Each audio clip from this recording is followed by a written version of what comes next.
a device like a small wheeled cannon, newly introduced into the mining operation. Ettis, the squad leader, harried them along, a thin, wiry young man, sharp-featured and sharp-voiced. Come on, keep it moving. Mustn't keep our lords and masters waiting. He pointed to a tunnel directly ahead. Straight down there. Suddenly, a glowing spot appeared on the cavern wall. With terrifying speed, it grew into a blazing corona of light, and in the heart of the fireball appeared a familiar and terrifying form. The miners staggered back before the blast of heat, covering their eyes and bowing their heads in fear. A ray of light sped from the heart of the apparition. It touched one of the miners. His body glowed brightly, and he screamed once and vanished. His fellows turned and fled in terror. Behind them, the glowing apparition faded from the cavern wall.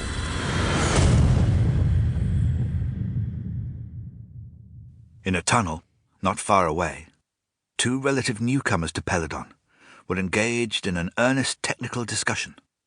One was called Vega Nexus, a mole man from the planet Vega. Most of the inhabitants of Vega lived in tunnels of one kind or another, and the Vegans were famous mining engineers who sold their skills all over the galaxy. The second was an Earthman called Eckersley, a tall, lean man with a wry, sardonic face. Like Vega Nexus, he was a mining engineer. Both wore light silver coveralls, the badge of the technician throughout the galaxy. Eckersley was brandishing a chunk of rock, shot through with gleaming metallic veins. "I agree, the quality's marvellous, but we're not even producing enough to refine yet." Vega Nexus gave a snort of discontent. "How can we when these primitives cling to their picks and shovels? We bring modern equipment here and they refuse to let us use it." "Oh, they'll come round in time," said Eckersley tolerantly. "At least they agreed to try out the sonic lance." There were yells from down the tunnel, and the sound of rushing feet. A group of terrified miners rounded a bend in the tunnel, shot past them, and ran on. Eckersley reached out a long arm and grabbed the last of the group, forcing him to a halt. "Hey, Ettis, what's going on? What's all the panic?"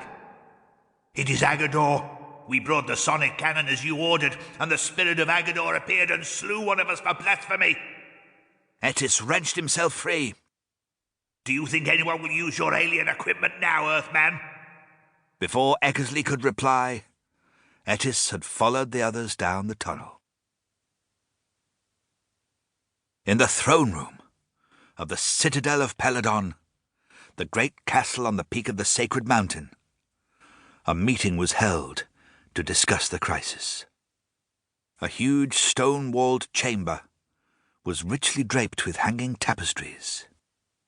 Torches flared smokily in holders formed in the shape of the snarling face of Agador. At the end of the great hall, on a raised dais, was the great ceremonial throne, now occupied by the slender figure of Queen Thalira, a frail and beautiful girl, still very young. She seemed almost crushed by the weight of her crown and ceremonial jewels. Behind her towered the massive figure of Blore, the Queen's champion, powerful arms folded over his mighty chest. At the Queen's right hand, a little behind the throne, stood Ortron, who was both Chancellor and High Priest, an ornately robed, impressively bearded figure. He was the Queen's chief advisor, and the holder of the real power on Peladon. A strangely assorted group was assembled before the throne. At the centre were the two engineers, Eckersley and Vega Nexus. Beside them stood Alpha Centauri, ambassador of the Galactic Federation. To the Peladonians, unused to the infinite variety of intelligent life forms, his was an extraordinary figure. The body was a single column, draped in a cloak, emblazoned with the insignia of a Federation ambassador.